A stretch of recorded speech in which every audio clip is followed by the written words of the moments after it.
नमस्कार दोस्तों, जय हिंद। आपका स्वागत है एनडीए के 30 डे क्रैश कोर्स प्रोग्राम के अंदर। ये क्लासेस आपको यूट्यूब पे आईडीए क्लासेस के हमारे यूट्यूब चैनल पे आपको एकदम फ्री मिलने वाली है 30 दिनों के लिए, जहां हम आपको तैयार करवा रहे हैं कि वो वाइटल टॉपिक्स जिनके ऊपर आप अटैक करेंगे तो आप भी एनडीए में सिलेक्शन का मौका आपका और बढ़ जाएगा। इसके साथ साथ हम आपको करवा रहे हैं डेली क्लास टेस्ट, उसके साथ प्रैक्टिस टेस्ट, और उसके बाद एंड में आपके ओवरऑल टेस्ट यहाँ पे चल रहे हैं। अगर आप ऑफलाइन क्लासेस के लिए या फिर ऑनलाइन क्लासेस के लिए और अदर प्रोग्राम्स के लिए एनरोल करना चाहते हैं तो हमारे नीचे दिए हुए जो बैनर पे हमारे नंबर चल रहे हैं उन पे आप कॉल करके और जानकारी ले सकते हैं। चलिए आज की क्लास शुरू करते हैं।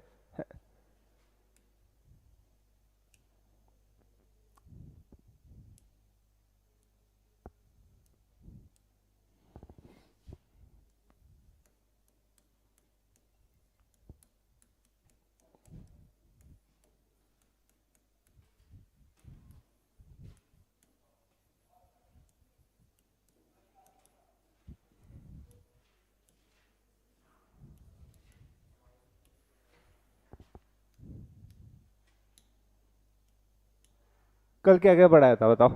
पिछली क्लास में क्या क्या कवर करवा दिया, एक बार फटाफट मुझे बता दो, क्या क्या कवर करवा दिया?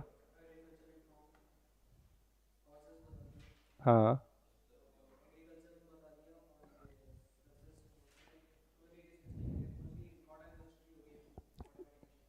ठीक है। देखो, बात यह है कि इंडस्ट्रियल रिवॉल्यूशन कब शुरू हुआ? 18वीं सदी, 18th सेंचुरी में। कहाँ पर शुरू हुआ?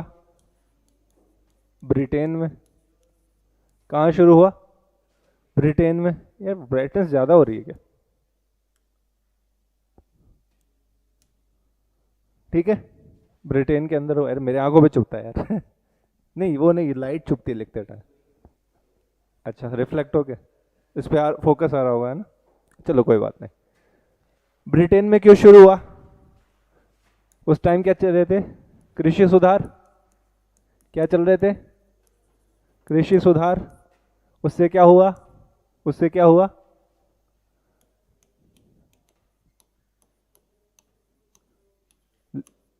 चीप लेबर मिलना शुरू हो गया। उसके बाद क्या? अपने पास संसाधन है, रिसोर्सेज है।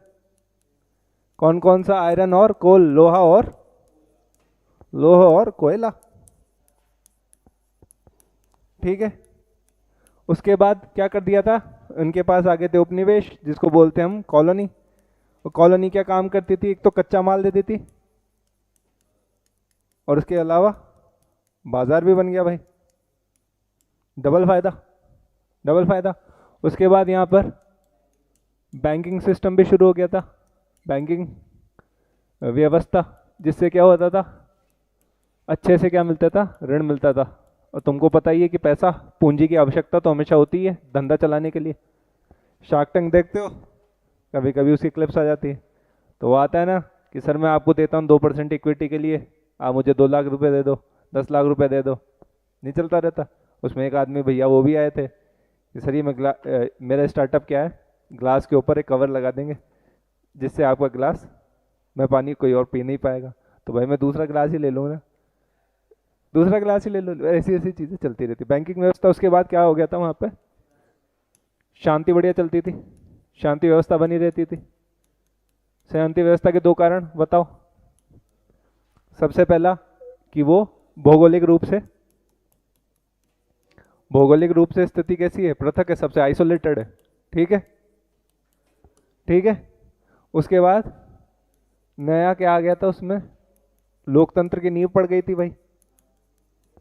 लोकतंत्र की क्या पड़ गई थी? नींव पड़ गई थी, तो उससे वो शांति व्यवस्था चलती थी। और उसके बाद इनके पास क्या थी? हाँ, law and peace and law. उसके बाद इनके पास बढ़िया थी, तुम्हारे पास नेवल पावर, जल शक्ति बहुत ज़्यादा थी। जल शक्ति बहुत ज़्यादा थी, इसलिए लुटेरों से मुक्ति। उसके बाद देखो, बहुत बढ़िया वैज्ञानिक सोच हो गई थी इन लोगों की। क्या हो गई? वैज्ञानिक सोच हो गई। उसके साथ क्या चल रहा था? वैज्ञानिक सोच तो हो ही गई, उसके साथ इन्होंने खोज करना भी शुरू किया, उसको काम में भी लिया।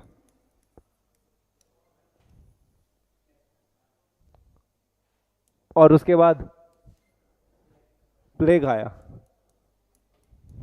प्लेग की बीमारी फैली, उससे दो काम हुए। एक तो हो गया जनसंख्या में कमी, जनसंख्या में हो गई कमी, कमी हो गई तो इसलिए क्या चाहिए तुम्हारे को, मशीनें चाहिए ज़्यादा प्रोडक्शन के लिए, उससे क्या बढ़ेगी, मांग। और दूसरा प्लेग से लोग भी आ गए, कम जो भी लोग बचे, उसके बाद क्या एकदम से जनसंख्या वृद्धि, अचानक जनसंख्या वृद्धि, दोनों से क्या हो गई, मांग बढ़ गई। देखो सीधी सी बात है, पहले जब प्लेग फैला तो लोग मरने लगे, तो लोगों ने क्या सोचा, यार ज़्यादा बच्चे पैदा करो, क्योंकि बचते तो 9 पैदा करेंगे, बचेंगे तो सिर्फ 2 ही।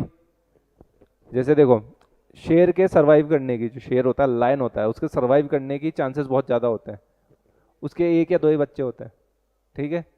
जो ये अपने सुअर होते हैं उनको, उनके लगभग 12-14 बच्चे होते हैं, क्योंकि सरवाइव बहुत कम करते हैं। तुमने डॉग्स देखे होंगे ना, कुत्ते देखे होंगे, उनके कितने 6-8 इतने बच्चे होते हैं, सरवाइव कितने करते हैं, 1 या 2। तो ज़्यादा बच्चा पैदा कर रहे हैं और सरवाइव तो कम कर रहे हैं, तो जनसंख्या पहले तो कम हो गई, शुरुआत के 1-2 सालों में कम हो गई, लेकिन जैसे हमने प्लेग पे कब्जा कर लिया, और अभी तो 1-2 साल कोविड तोड़ी है, 5-6 साल लग गए थे, 5-6 साल में तो लोगों के अंदर ये साइकोलॉजी बन गई कि बच्चे तो 8 या 9 ही होना चाहिए। प्लेग एक दिन खत्म हो गया, बच्चे पैदा करने की टेंडेंसी, मानसिक टेंडेंसी तो बनी रही, ज़्यादा लोग ज़्यादा मांग, ज़्यादा मांग के लिए भी मशीन, और पहले कम लोग थे तो कम लोग तो इतना प्रोडक्शन कर नहीं सकते। मान लो कि एक खेत है, पहले 10 लोग थे, 10 लोग हल चला लेते थे, बैल जोत लेते थे, सारा काम कर लेते थे, अब 2 ही बचे, बाकी मर गए, अब क्या करें, कुछ तो ऐसी, या तो कहीं और से आदमी लेके आओ, पर बाकी हर जगह भी आदमी खत्म हो रहे, तो क्या करना पड़ेगा, मशीनें इजाद करनी पड़ेगी। सबसे पहले कौन से उद्योग में हुआ था, तुम्हारे वस्त्र उद्योग में सबसे पहले क्रांति आई, फिर वो वस्त्र उद्योग कृषि उद्योग में चला गया। कृषि उद्योग के बारे में कल मैंने लिखा दिया था, कौन कौन सी मशीन का आविष्कार किसने किया था, और वो जरूरी है क्योंकि उसमें से क्वेश्चन पूछे जाते हैं। आज हम शुरू करते हैं वस्त्र उद्योग का, जितना हिस्सा हमारा बच गया था, ठीक है।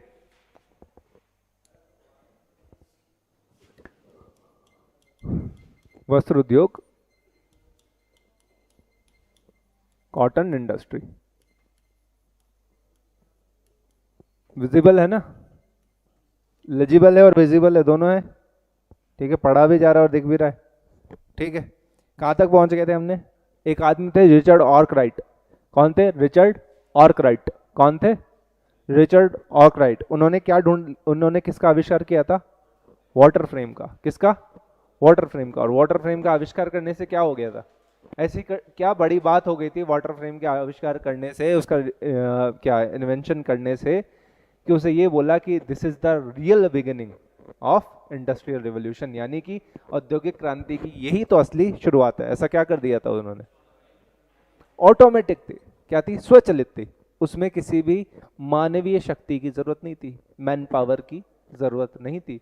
इससे पहले जो भी मशीन बनाई गई, चाहे स्पिनिंग जेनी हो, चाहे स्पिनिंग जेनी हो आपके पास, चाहे ये थी अपने पास क्या फ्लाइंग शटल हो, उसमें कहीं ना कहीं पहले अगर उस काम को करने में 10 आदमी लग रहे थे, अब 2 आदमी लग रहे। वाटर फ्रेम से क्या हुआ, आदमी ही नहीं लग रहे हैं, क्या आदमी ही नहीं लग रहे। इंसान के दिमाग में ये चीज आ गई कि अरे बिना इंसान के हम मशीन चला सकते हैं, ठीक है, और अभी पानी से चला रहे हैं। और फिर उनको बाद में समझ में आएगा, अरे यार पानी से भी मस्त चीज है, एक क्या है, भाप, स्टीम से चलाने लगेंगे।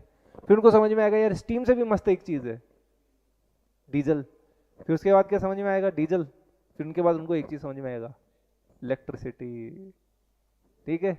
मशीन चलाना सीख जाएंगे बहुत, अभी बहुत जल्दी, जितना हमने 200 सालों में जितना जितना पूरी मानव सभ्यता ने विकास किया है, वो हो सकता है पिछले हजारों सालों में भी नहीं हो। उससे पहले हमारी कहानियों में व्यक्ति उड़ा करते थे, हमारे मिथकों में, हमारे मिथ्स में व्यक्ति उड़ा करते थे, ठीक है। अभी मैं उसमें नहीं जा रहा हूँ कि भाई ये साइंटिफिक है कि नहीं है, और किसी के विश्वास पे भी सवाल नहीं उठा रहा हूँ। मैं बस इतनी सी बात कह रहा हूँ कि उनके हमारे पास वैज्ञानिक सबूत नहीं है कि हम बोल सके कि हाँ भाई ऐसा होता होगा नहीं होता होगा, हमें अभी पता नहीं है, पर हमारी कहानियों में मिलता था। पर अब इंसान उड़ने लगा, ज्यादा पुरानी बात नहीं है, 150 साल पहले इंसानों ने उड़ना शुरू कर दिया। ठीक है, ज्यादा पुरानी बात नहीं है। अभी अभी तो और इतना नॉर्मल हो गया है, इतना नॉर्मल हो गया कि अरे सर वो तो मैं वहां फ्लाइट में था इसलिए आपका फोन नहीं उठा पाया। तुम बोलोगे सर मैंने आपको टेक्स्ट किया था आपने जवाब क्यों नहीं दिया, कि बेटा मेरा फोन फ्लाइट मोड पे था और मैं भी फ्लाइट में ही था। ठीक है, उससे पहले क्या होता था, उड़ाते थे क्रैश हो जाता था। वर्ल्ड वॉर 1 की वीडियो देखना, पुराने वीडियो पढ़े वो देखना। ठीक है, इससे क्या हो रहा है, एक विचार आ गया मनुष्य के दिमाग में, एक थॉट आ गई कि भाई हम मशीन इंसानों पर डिपेंडेंट नहीं हो सकती है, हम अलग भी बना सकते हैं कि ऐसी मशीनें भी जो इंसानों पर डिपेंडेंट ही नहीं है। और अभी तक देखो क्या था, अब दूसरा इंडस्ट्रियल रिवॉल्यूशन में अभी हम हैं। पहला तो ये था जो मैं भी तुम्हारे को पढ़ा हूँ, दूसरा अभी हम जिंदा है तब चल रहा है एआई। मशीन को हम क्या सोचते थे कि मशीन मनुष्य की मैन पावर तो ले सकती है, कि मान लो मैं हूं, मैं कुछ ज्यादा बोलूंगा कि मैं ये पोडियम ऐसे सर पे उठा सकता हूँ। ठीक है, ठीक है, लेकिन क्या मैं 10 पोडियम उठा सकता हूँ एक साथ? मशीन ने क्या कर लिया, मेरी मैन पावर को ले लिया। कि मशीन ने क्या कर दिया, मशीन 10 या 20 क्रेन ले आओ, कितने उठा लेगी? वो क्रेन अलग अलग टाइप की क्रेन्स आती है उनकी कैपेसिटी के ऊपर। तो अभी तक तो क्या चल रहा था कि मशीन क्या ले सकती है, ये अभी के बारे में बता रहा हूँ, क्वेश्चन पूछ ले तो इसलिए। मशीन क्या ले सकती है, सिर्फ इंसान का बाहुबल, इंसान का बाहुबल, ओ सॉरी बाहुबल, मसल पावर क्या ले सकती है, सिर्फ मसल पावर ले सकती है। ब्रेन पावर तो इंसान, क्रेन कौन चलाएगा, आदमी चलाएगा। पर अभी क्या रिवॉल्यूशन क्या हो रहा है, मशीन क्या ले रही है, आपका brain power. Artificially intelligence, artificially intelligent है, तुमसे ज्यादा इंटेलिजेंट है। अभी तुम चैट जीपीटी से पूछो,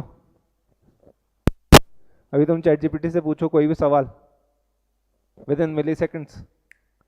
अभी तुमसे पूछो कल का पढ़ा है भाई है ना? तो अब इंसान को कुछ ऐसा सोच ढूंढना पड़ेगा अपने बारे में। उसने ऐसी मशीनें बनाती है जब उसको खुद के बारे में और कुछ सोचना पड़ेगा। ऐसी मशीनें तो आ गई, पहले तो ये था कि भाई मैन पावर, अब मैन पावर के बाद अब ब्रेन पावर, उसके बाद क्या बचा तुम्हारे पास, क्या बचा तुम्हारे पास? वो तो सब कर ही लेगी, अब मशीन कर ही लेगी, अब क्या बचा तुम्हारे पास? ये कुछ क्वेश्चंस है जिनके बारे में सोचना कभी क्या चाय वाय पीते हुए, पर आगे अभी हम पढ़ते हैं। उसके बाद 1779 में सैमुअल, अपने सैमुअल क्रॉम्पटन ने, हिंदी वाले बच्चे घबराए नहीं, ना हिंदी वाले बच्चे ना इंग्लिश वाले, सब में लिखेंगे। सैमुअल क्रॉम्पटन ने पावर लूम, क्या किया, पावर लूम का आविष्कार किया। पावर लूम,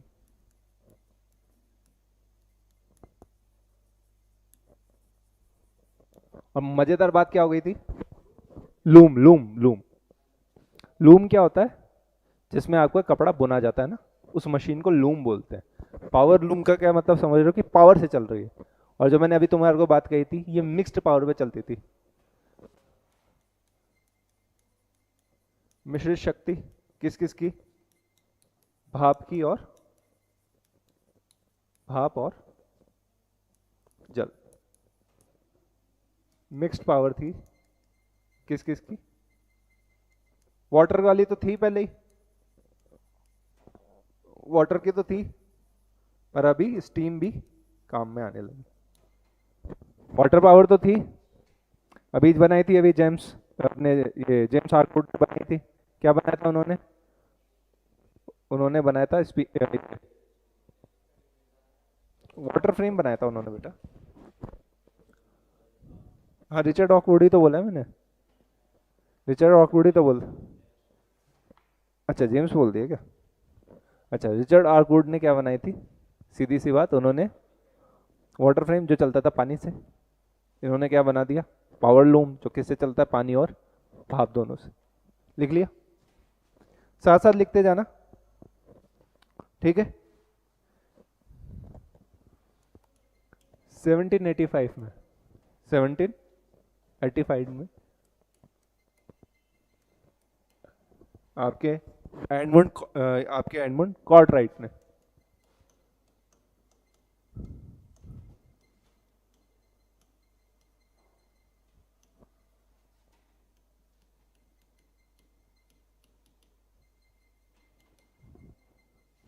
क्या हिल रहा है यार ये?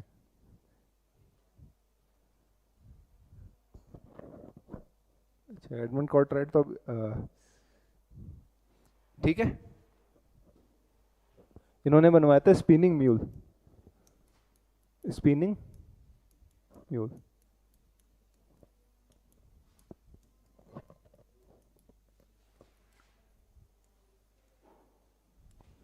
म्यूल क्या होता है? खच्चर। म्यूल क्या होता है? खच्चर। खच्चर ही होता है म्यूल, जो घोड़े और गधे का हाइब्रिड होता है उसको बोलते हैं, ठीक है। अच्छा हटो साइड, ठीक है। क्या काम में आया था? फटाफट स्मिल, ये क्या करता था? स्पिनिंग करता था। स्पिनिंग मतलब फटाफट काट देता था। अब याद रखो, आपके 1793 में, आपके 1793 में एली विटनी, एक तो विटनी शुरुआत वाले आए थे, एक तो विटनी शुरुआत वाले थे, एली विटनी, तो ये आपके एली विटनी। एक तो विटनी तुम्हारे एग्रीकल्चर में भी आए थे, जिन्होंने कौन सी मशीन बनाई थी? थ्रेसिंग मशीन, थ्रेसिंग मशीन बनाई थी। इन्होंने बनाई थी कॉटन गिन, कॉटन गिन, जिसको जिन भी पढ़ते हैं कई जगह। इन्होंने मशीन बनाई थी कॉटन गिन।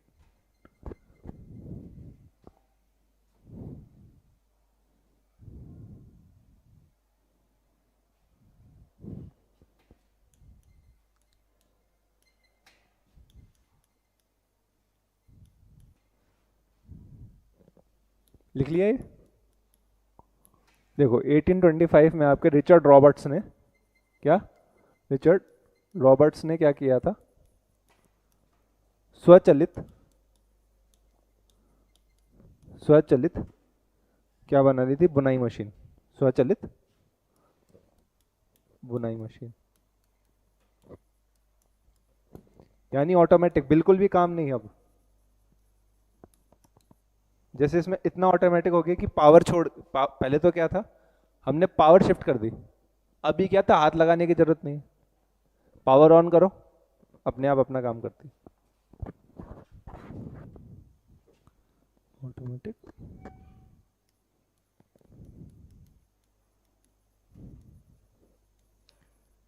ये तो जुड़ गया दोनों, स्पिनिंग और मशीन अलग अलग है, वो जुड़ गया।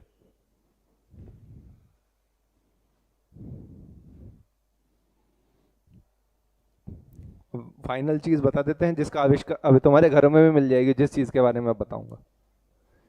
देखो 1846 में, 1846 में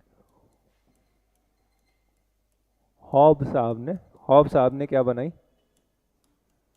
जो तुम्हारे घर में भी पड़ी रहती है अभी, सिलाई मशीन,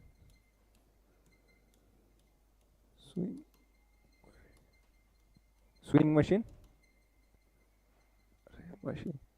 आपको ये अभी भी मिल जाती होगी, पड़ी नहीं देते घरों में? आती चलानी? परफेक्ट चलानी आती कि थोड़ी बहुत काम चलाओ? ठीक, देखो सबसे पहला, अभी एक बार रिवीजन कर लेते हैं। सबसे पहला क्या हुआ था, कहाँ पर हुई क्रांति हुई थी? कृषि उद्योग में और इंग्लैंड में, वेल सॉरी, कॉटन इंडस्ट्री में हुई और इंग्लैंड में हुई, ठीक है। कृषि का इसलिए लिखा है क्योंकि जब पहले चल ही रहा था साथ में, इसलिए मैंने कृषि का तुम्हारे को लिखा दिया। लेकिन तुमसे अगर क्रम पूछे कि पहले कौन से उद्योग में हुआ, तो किस में हुआ था? कॉटन में। कारण क्या थे? कारण ये समझो, एक तो कॉटन में है ना, ज़्यादा इंडस्ट्री, ज़्यादा वो एनर्जी लगाने की जरूरत थी नहीं, ठीक है। कॉटन इंडस्ट्री है, 100 लोग काम कर रहे हैं, मैं बस आके, मैं साइंटिस्ट हूँ, मैं मशीन लेके आया हूँ, मैंने बोला कि यार ये 10 आदमियों का काम इससे करवा के देख लो एक बार, जैसे तो ठीक नहीं तो ठीक। और कॉटन का काम पहले क्या आराम आराम से चलता था, अभी के जैसे नहीं कि भाई फटाफट क्विक। अभी एक वर्ड चलता है क्विक फैशन। क्या होता है कि ट्रेंड आता रहता है नया नया, फिर वो चेंज हो जाता है। जैसे अभी तुमने लड़कों को देखा होगा कि वो ओवर साइज टी शर्ट पहन के चलते हैं, है ना। ओवर साइज टी शर्ट पहन के, पहले क्या था, पहले थे टाइट टी शर्ट्स की आई थी। जैसे शुरुआत में सलमान खान की जब फिल्में आती थी ना 2010 में, तो लोग टाइट, वो एकदम ऐसे शरीर से चिपका हुआ टी शर्ट पहनते थे। मुझे लगता था साला जा कैसे रहा है शरीर के अंदर, मतलब गर्दन कैसे बाहर आ रही है इसमें से। तो वो पहना करते थे, अब एकदम ही उल्टा चला गया है ना। और क्या इसके लिए क्या कोई कोई काम करना पड़ता है। जैसे देखो तेरे नाम फिल्म आई थी एक, है ना, अभी भी देखते होंगे उसकी रील्स चलती रहती है कि राधे भैया है क्या, कौन सी रील्स चलती है यार उनके, वो नहीं, उसमें टीवीएफ में जो आते हैं एक भैया, वो भी बोल उसमें है फिल्म में। हाँ बट जो भी देखो, तुमने देखी है फिल्म, मतलब फिल्म नहीं देखी होगी तो रील्स तो देखी होगी। तो उसमें देखो एक फैशन चल गया था लेदर जैकेट्स उस टाइम का, लेदर जैकेट्स और बूट कट जींस। वो ऐसे फैली हुई यहाँ से बूट कट होती थी उसमें, ऐसे दिखती थी बढ़िया। वो काफ़ी लोगों ने खरीदी होगी। तुम्हारे अगर कोई चाचा वगैरह रहे होंगे थोड़े, जो उस टाइम कॉलेज के टाइम पे होंगे चाचा या मामा, उनसे पूछना एक बार कि मामा है क्या आपके पास। ठीक है, बात क्या समझाना चाह रहा हूँ, फिल्म आई, 1-2 साल वो ट्रेंड चला, 2 साल फटाफट फटाफट, जैसे ही फिल्म आई, जैसे फिल्म आई, प्रोड्यूसर को पता चला, मतलब कपड़े बनाने वाले को पता चला कि इस चीज़ का ट्रेंड बढ़ गया है। तो लोगों ने ज़्यादातर जैकेट्स कौन सी बनाई, लेदर जैकेट्स और जींस, बूट कट जींस। दूसरी जींसों का शेयर कम हो गया क्योंकि यहाँ पे ज़्यादा प्रॉफिट मिल रहा था। और उसको अगर आप महंगा भी बेचोगे तो आदमी खरीद लेगा। अरे भाई तुम क्या सलमान भैया ने पहनी है, सलमान भाई ने पहनी है, आप नहीं बनोगे, 100 रुपये क्या एक्स्ट्रा दे रहे हो भैया, बढ़िया लगोगे, हीरो लगोगे, है ना। अरे दुकानदार तो भाई अगर तुम लेना भी नहीं चाहो तो भी बेच देगा, अरे भैया बढ़िया लग रहा है। और वो पिंक, जिस है ना ऐसा पिंक शर्ट जिसके ऊपर नीली धारियां बनी हुई होगी, वो भी बेच देगा, अरे क्या बढ़िया लग रहे हो सर। ठीक है, तो उस टाइम ये हुआ। फिर बाद में क्या हुआ, वो ट्रेंड खत्म हो गया। फिर क्या, आप किसी और चीज़ पे शिफ्ट करोगे। तो ऐसा ट्रेंड पहले नहीं चलता था। पहले एक स्टैंडर्ड कपड़े पहनते थे लोग बात, कि भाई ऐसा कि हाँ आराम आराम से बना देंगे। पता रहता था कि अभी शादियों का सीजन है तो अभी ऐसे कपड़े पहनेंगे। ये पता रहता था कि सर्दियाँ आ गई तो थोड़े मोटे कपड़े। तो वहाँ पर इंडस्ट्री में अगर थोड़ा बहुत भी आप एक्सपेरिमेंट कर लोगे, प्रयोग कर लोगे, दूसरी मशीन ला दोगे, तीसरी मशीन ला दोगे, तो कोई दिक्कत नहीं होगी। पर अगर यही चीज़ मैं कृषि में करूँ, एग्रीकल्चर में करूँ, तो क्या होगा, क्या होगा, एक दिन अगर मशीन सही चल गई तो बढ़िया पैदावार, और मशीन सही नहीं चली तो भूखे मरो, भूखे मरो। कपड़ा तो भाई आदमी चलो ठीक है, टी शर्ट अंदर का बनियान नहीं पहनेगा, 6 महीने नहीं पहनेगा, क्या फर्क पड़ रहा है, 6 महीने खाना नहीं खाएगा फिर क्या होगा, मर गया। और दूसरा क्या, प्रॉफिट मार्जिन, मतलब प्रॉफिट मार्जिन इसमें बहुत ज़्यादा थे। कपड़े में अभी भी प्रॉफिट मार्जिन बहुत ज़्यादा है, अगर जो ढंग से बेच रहे हैं प्रॉफिट मार्जिन बहुत ज़्यादा है। ठीक है, बनाने वाले को नहीं मिलता कुछ, जो सेल कर रहा है उसको बहुत मिलता है। ठीक है, एक तो प्रॉफिट हो गया। और उसके बाद क्या था कि इंडिया से कच्चा माल आ रहा था, और इंडिया में बहुत बढ़िया क्वालिटी का कॉटन मिलता है, कपास, बेस्ट क्वालिटी का आपका कच्चा माल आता था। वहाँ यहाँ से लेकर जाते थे, इन्वेंशन कर रहे हैं, शर्ट बना रहे हैं, बेच रहे हैं इंडिया को वापस, मजे ही मजे, मजे ही मजे। इसलिए पहले वस्त्र उद्योग कॉटन इंडस्ट्री में हुआ। उसके बाद जब यहाँ सक्सेस मिल गई, उनको लगा कि हाँ ये किया जा सकता है, थोड़ा बैलेंस आया। फिर उसके बाद ये भी बन गया तुम्हारा, क्या बोलते हैं, वाटर फ्रेम भी बन गया कि हाँ इसके बिना भी चल रहा है काम। ठीक है, तो सही रहा। फिर आ गया अपने किसमें, एग्रीकल्चर में। एक बार मैं बता देता हूँ कौन कौन सा चीज़ हुई। आपके जैत्रो तुल ने ड्रिल मशीन बनाई थी बुआई करने के लिए। टाउनशेड ने क्या बनाया था, क्रॉप रोटेशन, फसल चक्रीकरण। उसके बाद आर्थर यंग ने साइंटिफिक मेथड पर एग्रीकल्चर, वैज्ञानिक कृषि, और वे एक जर्नल भी लिखते थे जिसका नाम था अनल्स ऑफ एग्रीकल्चर। उसके बाद आपने जुस्तुफ वॉन लाइबिग ने क्या बनाया था, रासायनिक उर्वरक यानी आपकी केमिकल फर्टिलाइजर्स। विटनी ने बनाई थ्रेशिंग मशीन, और साइरस मैकॉर्मिक ने माइनिंग मोइंग मशीन, जो मोव करती है ना, घास काटती है, और वो बहुत सारी चीज़ों को मोव करना पड़ता है, मोइंग मशीन बनाई। ठीक है, वस्त्र में आ गए आपके जॉन केन ने फ्लाइंग शटल बनाया जो 10 आदमियों का काम कर लेती थी। ठीक है, उसके बाद जेम्स हार्ग्रिक्स ने क्या बनाया, स्पिनिंग जेनी, अपनी वाइफ के नाम पे। ठीक है, रिचर्ड आर्कराइट ने बनाया वाटर फ्रेम। ठीक है, सैमुअल क्रॉम्पटन ने बनाया स्पिनिंग म्यूल, एडमंड कॉटराइट ने बनाया पावर लूम। उसके बाद एली विटनी ने बनाया ये कॉटन जिन, और रिचर्ड रॉबर्ट्स ने बनाया ऑटोमेटिक ऑटोमेटिक बुनाई मशीन, उसके बाद ये आपके हॉप सामने बनाई सिलाई मशीन। ठीक है, अब आ जाओ परिवहन। परिवहन क्यों जरूरी है? अच्छा प्रोडक्ट बना लिया, जल्दी बना लिया, बेचोगे कहाँ? प्रोडक्ट अच्छा भी बना लिया, जल्दी भी बना लिया, पर लेकर जाने के लिए, बाजार तक लेकर जाने के लिए रास्ता तो सही होना चाहिए।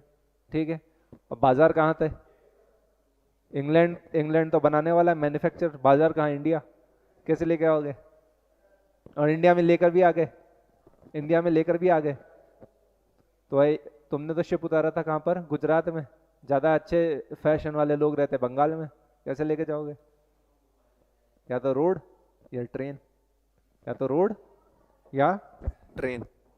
तो सबसे पहले जो आजकल जो रोड का टाइप बनता है, इसमें रोड देखो, मेरा सब्जेक्ट है इसलिए बता देता हूँ, लेयर्स में बनता है, तुमने देखा होगा, है ना? 500 मीटर तक ये आपका रहता है पत्थर, बड़े पत्थर। मैं तो ऐसे ही बता रहा हूँ, है ना, ये आएगा नहीं पेपर में। 300 मीटर नहीं, 300 मीटर नहीं, एमएम तक, सॉरी, हाँ एमएम तक। नहीं नहीं, इतना तो खोद नहीं पाएंगे। नहीं नहीं नहीं, ठीक है, 300 एमएम तक। फिर आपकी छोटी ये रहती है पतरी वगैरह। इसके बाद 200 मिलीमीटर तक आपकी ये रहती है। एक आजकल लेयर लगाते हैं, उसको बोलते हैं जियो टेक्सटाइल, वो रोक के रखती है अच्छी उसको, उसके ऊपर लगा देते हैं। या तो 150 mm की लगती है, या तो डामर। डामर नहीं लगाएंगे अगर यहाँ पे जैसे कंक्रीट की रोड है, 200 mm की कंक्रीट की रोड।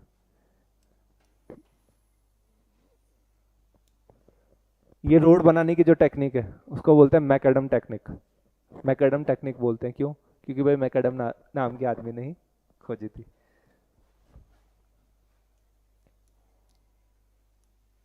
McAdams road technology. इसको अगर ढंग से बनाओ तो रोड काफ़ी चलती है, इसको ढंग से बनाओ ऐसे तो रोड काफ़ी चलती है। हमारे यहाँ देखो बहुत लेयर तो गायब भी होती है, कई जगह होती नहीं है।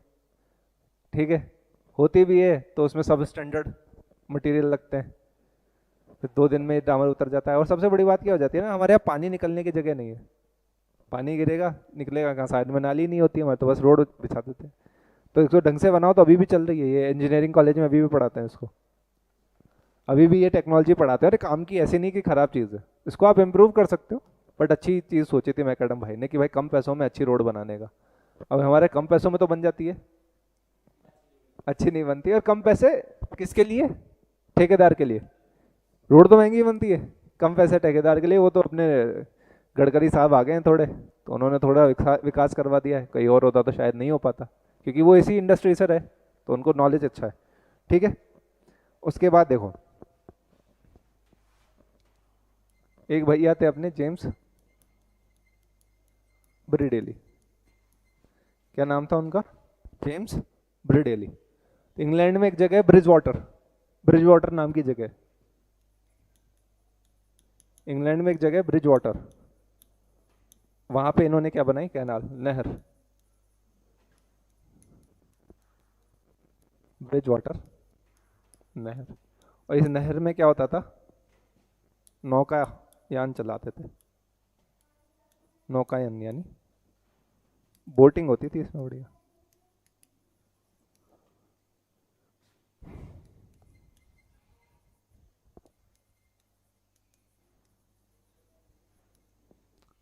जेम्स ब्रिडली ने, देखो इसमें तीनों चीज़ें आ जाएगी, रोड ट्रांसपोर्ट भी आ जाएगा, वाटर ट्रांसपोर्ट भी आ जाएगा, रेल ट्रांसपोर्ट भी आ जाएगा। रेल सभी बनना शुरू हुई थी, इसलिए बनना शुरू हुई थी कि अब देखो सामान ऐसा ला रहे हो जो खराब हो जाएगा, क्या करोगे? जल्दी लाओ, लिख लिया है?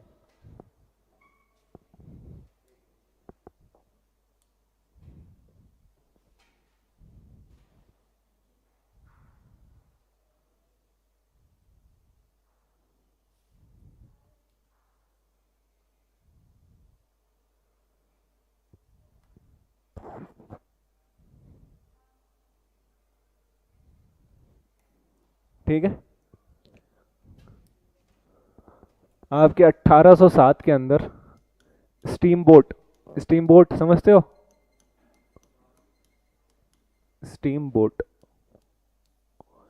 इसका इन्वेंशन हो गया था। बहुत बड़ी इसकी बात है। आपके Robert Phaltan,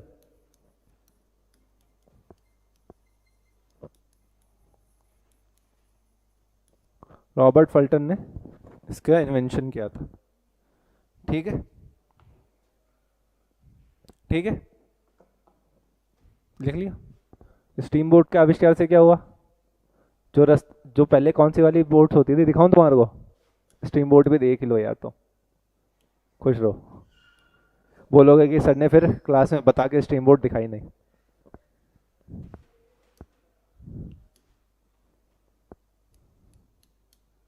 steam boat,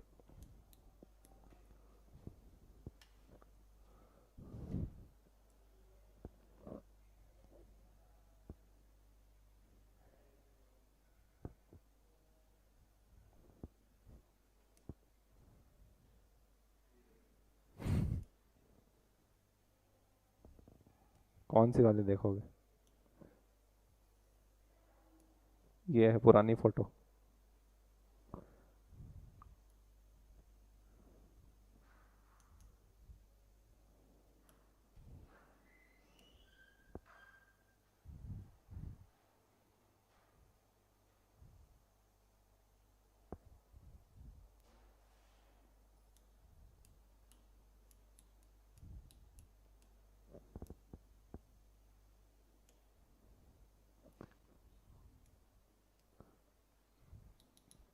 net अटक रहा है देखो, पर तुम समझ गए हो ना कौन सी वाली बोट है।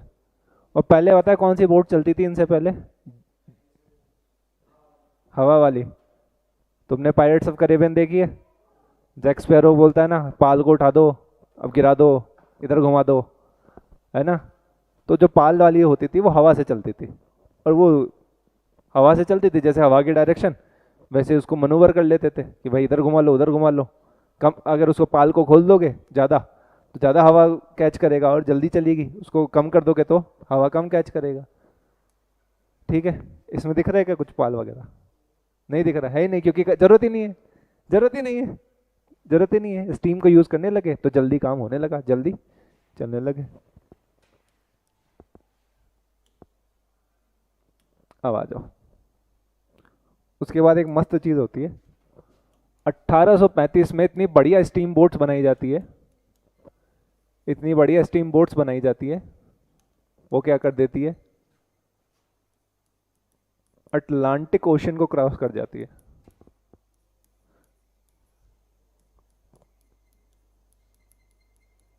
अटलांटिक महासागर को क्या कर देती है? पार कर लेती है। कितनी बड़ी बात है ये। आप यूरोप से देखो, यूरोप, यहाँ पे यूरोप समझ लो, यहाँ अफ्रीका समझ लो, यहाँ पे तुम उत्तरी अमेरिका, नॉर्थ अमेरिका, और इधर साउथ अमेरिका, दक्षिण अमेरिका। ठीक है, इन दोनों के बीच में जो ये वाटर बॉडी है इसको बोलते हैं अटलांटिक ओशन। और यूरोप में यहाँ इंग्लैंड है, इंग्लैंड से यहाँ चले गए आप। कितने दिन में पार कर लिए थे? 18 दिन में पहुंच गए थे। कितने? 18 दिन में। पहले महीनों महीनों लगते थे, पहले महीनों लगते थे बेटा। तुम्हारे को लग रहा होगा कि सर ये तो 18 दिन तो क्या है, मैं तो 24 घंटे की फ्लाइट से पहुंच जाऊं, है ना? और इंग्लैंड में हो तो फिर तो और जल्दी पहुंच जाओगे। उस टाइम बहुत बड़ी बात हो गई थी, उस टाइम बहुत बड़ी बात हो गई थी कि जब लोग बोट इन पे जाते थे ना, पुराने वाले स्टीम बोट्स पे, वो पाल वाले बोट्स, तो घर वगैरह पे सब जैसे दे के आते थे पैसे वगैरह कि देखो हम मैं वापस नहीं आऊँ तो घर का ध्यान रख लेना, प्रॉपर्टी के लिए लड़ाई मत करना। ये सब बातें होती थी पहले। पर इसके 18 दिन में तो आ रहा हूँ वापस, है 18 दिन में आ रहा हूँ, रुक जा तेरे को बताता हूँ मैं। ठीक है, ज़्यादा ज़्यादा एक महीना भाई, जाके वापस आ जाएंगे। ठीक है, इतना जल्दी हो गया था। ठीक है,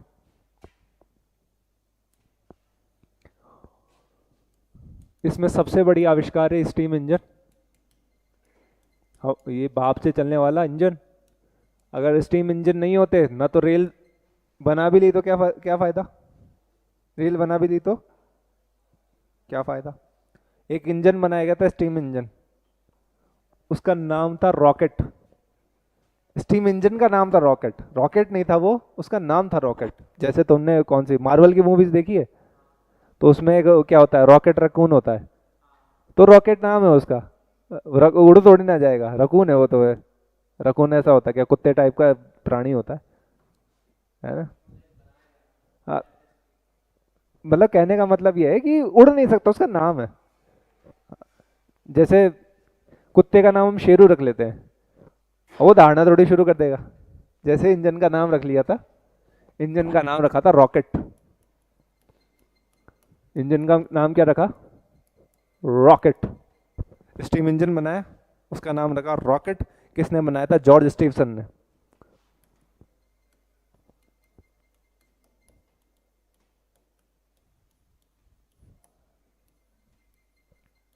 जॉर्ज,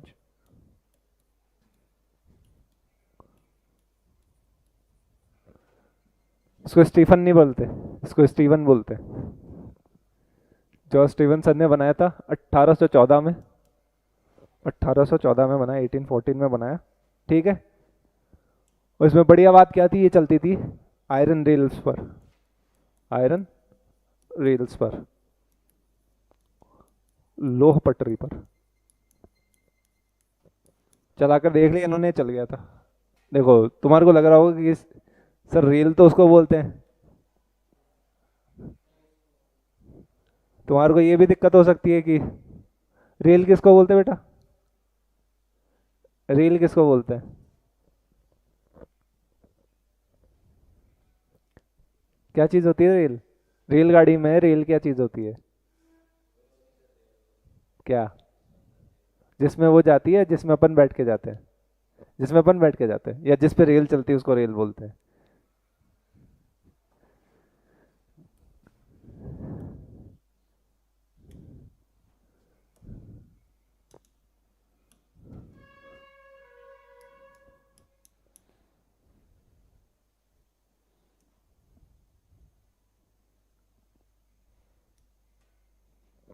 इसको तो ट्रेन बोलते हैं बेटा, जिसमें हम बैठ के जाते हैं उसको ट्रेन बोलते हैं।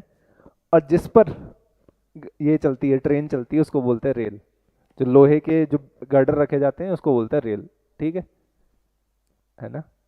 तो ये ना, इसको बोलते हैं रेल, इसको बोलते हैं रेल, और इसको बोलते हैं ट्रेन। हम ट्रेन में बैठ के जाते हैं और रेल पर गाड़ी चलती है।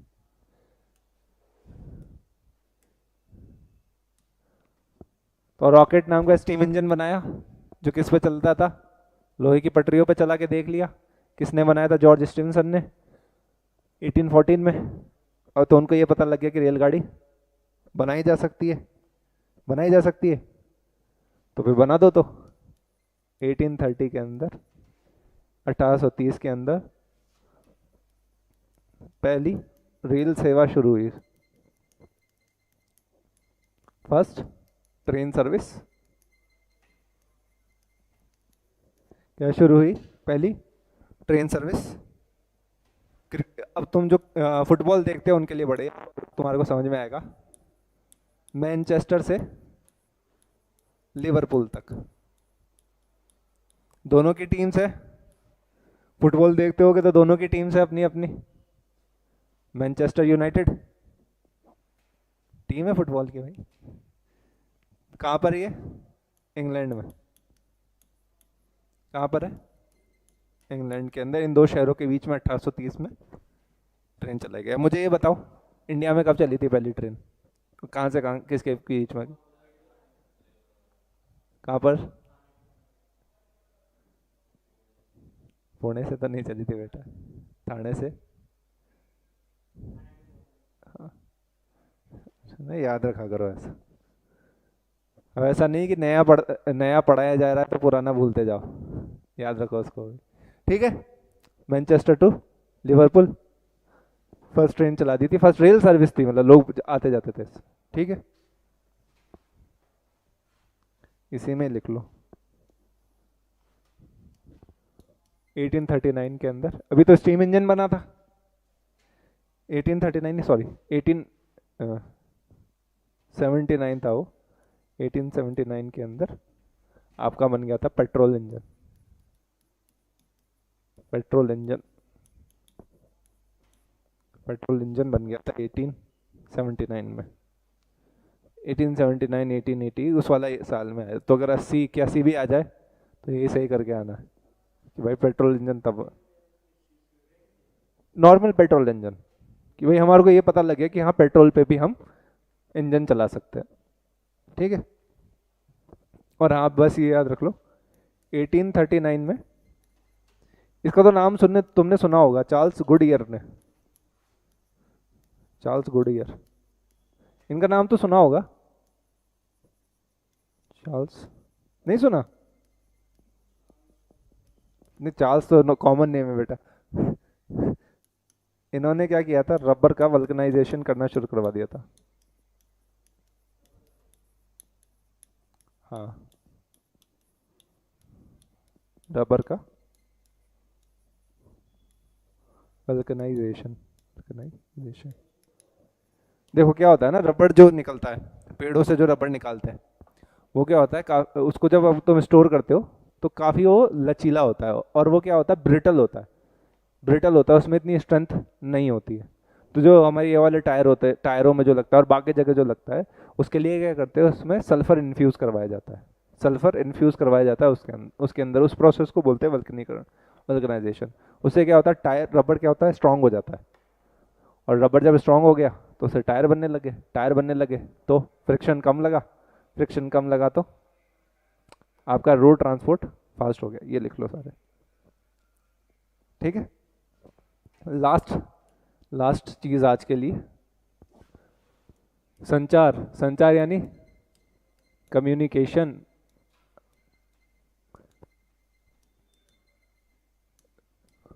क्या किया पहले? पहले तो मैंने इंडस्ट्री लगाई। इंडस्ट्री में क्या लगाया, वर्कर रखे कम, मशीन लगा दी। उसके बाद रॉ मटेरियल के लिए एक तो इंडिया से मंगा लिया, मतलब कॉलोनी से मंगा लिया, उपनिवेश से मंगा लिया। और अपने यहाँ पे भी क्या करने लगा, मशीन लगाने लगा। ठीक है, जिसके अंदर थ्रेशिंग मशीन लेकर सारी मशीनें लगा दी मैंने। उससे क्या है, अच्छा रॉ मटेरियल इंडिया से भी और वहाँ से भी। उसके बैठ के मैंने मेरी फैक्ट्री में काम करवा दिया। उसके बाद रेल बिछा दी, और रेल बिछा दी, स्टीम बोट चला दी, रोड अच्छी बना दी। कहाँ पहुँचा दिया, मार्केट में पहुँचा दिया। पर मुझे पता ही नहीं कि मार्केट में पहुँचा कि नहीं पहुँचा। अगले ने फ़ोन करके बोला ही नहीं कि साहब मैं पहुँच गया यहाँ पे। जैसे तुम्हारा सेंटर आया एग्ज़ाम का, कुकस मान लो, ठीक है, मैंने यहाँ तुम्हारे को पढ़ा दिया, ठीक है, तैयार भी करवा दिया, बैठा भी दिया, वहाँ तुम पहुँच भी गए, पर तुम्हारे पास फ़ोन ही नहीं है, तो तुम मुझे कैसे बोलोगे कि सर मैं पहुँच गया? ये भी तो ज़रूरी है। ये भी तो ज़रूरी है। या फिर तुम्हारे को आएगी यार ये दो टॉपिक में कन्फ्यूजन हो रहा है और ये आ सकता है पेपर में, क्योंकि पिछली बार का पैटर्न देखा था, ये आ सकता है, सर से पूछना है, फ़ोन ही नहीं है, सर से क्या पूछोगे अब? ठीक है। तो भाई बात करना तो ज़रूरी है, बात करना तो ज़रूरी है। इसलिए हमने क्या किया, कम्युनिकेशन शुरुआत करवाई। आपके 1840s में आपके रॉलैंड, एक आदमी थे आपके रॉलैंड हिल। रॉलैंड हिल, पोलैंड नहीं, रॉलैंड, ठीक है। रॉलैंड हिल, इन्होंने क्या बनाई थी, इन्होंने बनाई डाक प्रणाली। जो मॉडर्न डाक प्रणाली है ना, उनकी देन है, यानी पोस्टल सिस्टम। देखो पहले भी चलते थे, तुमने देखा होगा पुराने टाइम में, फिल्मों में भी देखा होगा, या तो क्या होता था, राजा चिट्ठी लिखता था, राजा चिट्ठी लिखता था, कबूतर के पैर में बांधता था, कबूतर उड़ता था, पहुंचा देता था, फिर इधर आ जाता था। फिर कई बार क्या होता था, उसमें जो विलन होता था कबूतर को देख लेता था, पहले उसको तीर मार के गिरा देता था। हीरो तक, राजकुमार तक तो पहुंची ही नहीं। फिर राजकुमार को क्या क्या बोल देते थे कि भाई आप तो राज्य के दुश्मन हो, फिर उसको देश निकाला दे देते थे। फिर वो वापस आता था, फिर विलन से लड़ता था, अपने पापा से दोस्ती कर लेता था। इस टाइप की फिल्में चलती थी, ऐसे कम्युनिकेशन। या फिर राजा अपने गुप्तचर को लिख के देता था कि जाओ ये मेरा आदेश है, पहुंचा दो वहाँ पे, ठीक है। है ना, घोड़े पे वो जा रहा होता था, फिर वापस वही कहानी होती थी, घोड़े घोड़े को मार देते थे और गुप्तचर को मार देते थे, इन्फॉर्मेशन पहुंचती नहीं थी। तो ऐसे काम नहीं चलता, ऐसे काम नहीं चलता। और ये तो चलो ठीक है, राजा महाराजा तो कर सकते हैं, राजा महाराजा जो कर सकते हैं। अब भाई कोई आज है नहीं सोहन यहाँ पे क्लास में, पर सोहन जैसा कोई बच्चा हो, उसको कोई बात लिख के भेजनी हो किसी को, तुम तो राजा हो नहीं ना, तुम्हारे पास कबूतर। चलो तुम्हारे पास तो है, जिसके पास तुम्हारे को भेजना है, अगर उसने उड़ा दिया कबूतर, फिर क्या? इसलिए क्या बनाई, डाक प्रणाली बनाई, जिसमें क्या है, आप अपना लेटर लिखो, एनवलप में बंद करो, कोई पढ़ेगा नहीं, उसको सील लगा दो, स्टाम्प लगा दो। स्टाम्प का मतलब है कि आप भेजना चाह रहे हो, ठीक है। और उसमें स्टाम्प का ये भी मतलब होता था कि भाई कितना ज़रूरी है, आपने जितना महंगा स्टाम्प लिया उससे पता लग रहा है कि आपको ज़रूरी तो बहुत है कि काम जल्दी पहुँचाए। उसके बाद क्या, थोड़ी सी फीस दे दो, बंदा आपको पहुँचा देगा। हर हर मतलब बड़े से शहर को छोटे छोटे टुकड़ों में बांट रखा है, और हर टुकड़े में एक डाकिया है, पोस्टमैन है, वो पहुंचा देगा। ऑफिस बना रखे हैं और कलेक्शन स्टोर बना रखे हैं। किनकी देन थी? रॉलैंड हिल की। ठीक है भाई, सबसे पहले लिख के दिया, तुम्हारे इधर टेक्स्ट थोड़ी ना चलते थे। हाँ, तो अगर ये नहीं होते तो तुम्हारे टेक्स्ट भी नहीं होते। ठीक है, कि भाई क्यों जरूरी थे? पोस्टल सर्विस किसके लिए हो गई? आम जनता के लिए। किसके लिए? आम जनता के लिए, कॉमन मैन। पुराने गाने चलते हैं कि मेरा प्रेम पत्र सुनकर तुम नाराज मत होना, तो लिख ही नहीं पाते भाई। अगर ये पोस्टल सर्विस ही नहीं होती तो नहीं लिख पाते आप प्रेम पत्र। ठीक है, वो तो ठीक है, पढ़ने के बाद भी कुछ नहीं होगा, लेकिन पहुंच ही नहीं पाती बात। अब आम आदमी को लगा कि भाई मेरी बात भी इंपॉर्टेंट है, ज़रूरी है, तो उससे आगे आविष्कार होना शुरू हुए। उसके बाद क्या हुआ,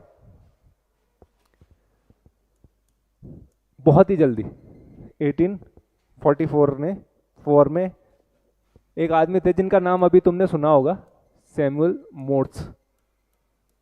इनका नाम सुना है? सैमुअल मोर्स, नाम सुना है इनका?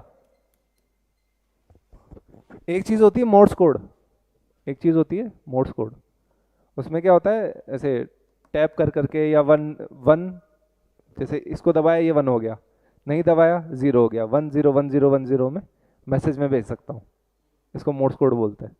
तो इसको अगर मैं जमी ये बजा कर भी दे सकता हूँ, ऐसे बजाया तो 1, बजाय 1 खाली छोड़ा तो 0 1 0, उसके गैप से तुम क्या कर सकते हो, सोल्यूशन ले सकते हो। पुराने टाइम में क्या होता था ना, जब जैसे वॉर में होते थे, या ये स्पाइज होते थे, गुप्तचर होते थे, तो ऐसे ही मैसेज भेजते थे 18वीं सदी में। तो 18वीं सदी 19वीं सदी में ऐसे मैसेज भेजते थे।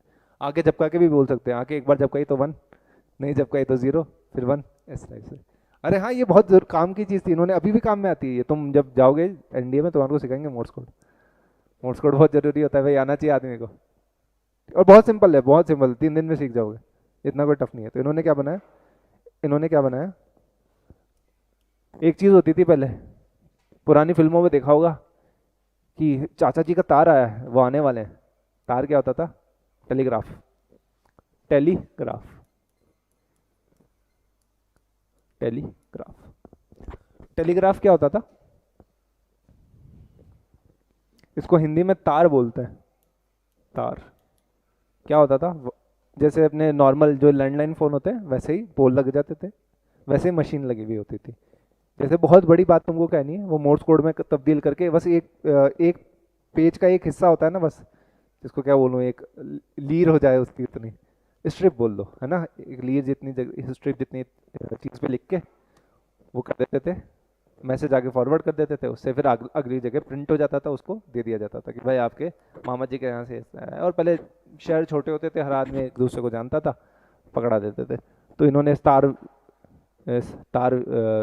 व्यवस्था की शुरुआत करी, और ये बहुत बड़ी खोज थी कि अब मैं यहाँ से बैठा तुम्हारे को कोई भी बात कह सकता हूँ बिना पोस्टल स्टाम्प वगैरह के। तो कोई जल्दी बात तुम्हारे को कहनी होगी भाई, बहुत अर्जेंट है, ऑल्दो महंगी ही होती थी ये, बट भेजा करते थे उस टाइम। और उसके बाद कुछ कुछ सालों बाद क्या चलने लगा था, वाटर टेलीग्राफ। क्या किया? Water telegraph. किस किस के बीच में? इंग्लैंड और अमेरिका के बीच में। वही अटलांटिक ओशन, याद रख लो, अटलांटिक ओशन क्रॉस करके जलतार कैसे भेजते थे? जैसे हमारा इंटरनेट, तुम्हारे को क्या लगता है इंटरनेट सैटेलाइट से चलता है? नहीं। आप वो केबल कहाँ बिछी हुई है? पूरे अपने जो सी बेड है, मतलब समुद्र का जो तल है, वहाँ पे बड़ी बड़ी मोटी मोटी आपकी ये ऑप्टिकल फाइबर्स बिछी हुई है। वैसे इनको बिछा दिया था। सैटेलाइट से बहुत कम आता है, सैटेलाइट से सिर्फ 10 से 15%, बाकी सब उससे ही चलता है। तो इसलिए क्या होता है ना, कई बार जैसे सोलर फ्लेयर्स होते हैं, सूरज में क्या सोलर फ्लेयर्स आते हैं कि कई बार उसकी एनर्जी ज़्यादा निकल जाती है, फ्राई हो जाते हैं, केबल फ्राई हो जाती है, चलता, इंटरनेट शटडाउन हो जाता है पूरी दुनिया का। और ये अभी जो ये तुम देख रहे होंगे न्यूज़पेपर में कि ये हेती के ये जो लड़ाके हैं, जो कि तुम्हारे अरब सागर के अंदर क्या कर रहे हैं, अटैक करने लग रहे हैं। अभी अभी उन्होंने कमर्शियल शिप को एक को कब्जा किया था, आईएनएस कोलकाता गया था, फिर इंडियन नेवी ने ऑपरेशन करके छुड़ाया बंदूकों को और ये पायरेट्स को बंदी बनाया। तो वो क्या वहाँ पे क्या है, सी बेड बहुत नीचे है। कितना नीचे है? 200 मीटर में। 200 मीटर में, बाकी जगह तो किलोमीटर में चलता है, 200 मीटर में एक बार डाइव करना है। इतनी मोटी केबल है, थोड़ा सा भी आपने नुकसान कर दिया, अर्थव्यवस्था ठप, कुछ नहीं बचेगा ना। देखो ना, स्टॉक मार्केट वगैरह सब अगर एक जगह इंटरनेट रुक गया, कुछ नहीं चलेगा। हमारी ज़िंदगी बहुत ज़्यादा सैटेलाइट पे, इन पे इंटरनेट पे बेस्ड है। ठीक है, तो ये ऐसे भेजते थे, वायर केबल बिछा रखी थी दूसरी जगह, वहाँ भेज देते थे। उसके बाद 1876 में, इनका नाम तो आप जानते होंगे, Graham Bell. Graham Bell, Graham Bell ने क्या किया था? इन्होंने बना दिया था टेलीफोन। क्या बना दिया था? टेलीफोन। टेलीफोन बनते क्या हुआ? अब तो मन की बात, अब तो मन की बात हम भी कर सकते हैं। फिर वो पुराने गाने नहीं चलते। पुराने गाने सुनोगे ना कई बार, जो उस पे जो एफएम में जो सबसे लास्ट में आते हैं 104 के बाद वाले, उनमें ऐसे ही गाने चल रहे होते हैं भूले बिसरे। तो उसमें मैं जा रहा था रात को, तो गाना आ रहा था उसमें, क्या मेरे पिया गए हैं रंगून, वहाँ से किया है टेलीफोन, तुम्हारी याद आता थी, मतलब कुछ ऐसा ही गाना था। और रात रात के टाइम चल भी रहा था, तो उस टाइम थोड़ी सी नींद भी थी मुझे। तो मैं बस ये बता रहा हूँ कि टेलीफोन, अब आदमी अपने मन की बात भी कहने लगा, इसमें चलते हैं ना। ठीक है, तो एंड में समराइज लिख लिया था नहीं? एंड में समराइज करने के लिए, क्रांति कहाँ से हुई? सबसे पहले कौन से क्षेत्र में हुई? कॉटन में।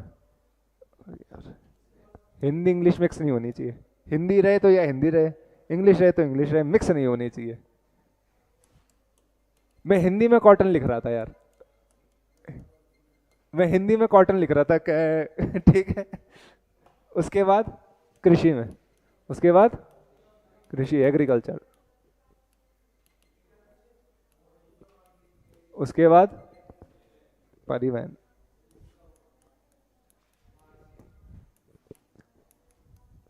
ट्रांसपोर्ट, उसके बाद कम्युनिकेशन।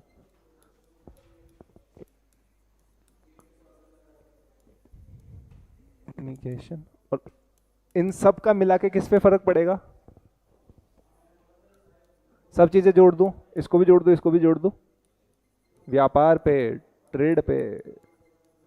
ट्रेड ही तो करना था इन दी एंड, बिजनेस ही तो करना था, पैसा ही तो कमाना था। ठीक है, कारण बताई दिए, इसमें से एक या दो क्वेश्चन पक्का आने वाले हैं और डीप क्वेश्चन आएंगे। जो लिखा है नोट्स में उसको अच्छे से याद कर जाना, जो नोट्स में लिखा है अच्छे से याद कर जाना, डेट्स याद कर जाना, किसने क्या इन्वेंशन किया था, कौन सा किया था, अच्छे से याद कर जाना। यही पूछते हैं पिछले साल का, तुम 2023 का पेपर उठा के देख लो। ये 3 नाम दे दिए, 3 नाम दे दिए, 3 साल दे दिए और उनके इन्वेंशन दे दिए। अब वो पूछ रहे कि इनमें से कौन सा सही है। अगर तुम्हारे को तीनों में से एक भी याद नहीं है तो दिक्कत आ जाएगी। ठीक है, अगर याद नहीं हो रहा तो छोड़ दो, पर अभी टाइम है तो याद कर सकते हो। शाम को जब बैठते हो, चाय पीते हो या खाना खाते हो, तब बात कर लो कि क्लास में क्या पढ़ा था। एक बार पूरा रिवीजन कर लो कि भाई इंग्लिश की क्लास में क्या हुआ, जीके की क्लास में क्या हुआ, मैथ की क्लास में क्या हुआ, फिजिक्स की क्लास में क्या हुआ। कोई डाउट पूछ लो, अभी पूछ लो बेटा, कोई भी डाउट, कोई चीज़ क्लियर नहीं हुई है तो।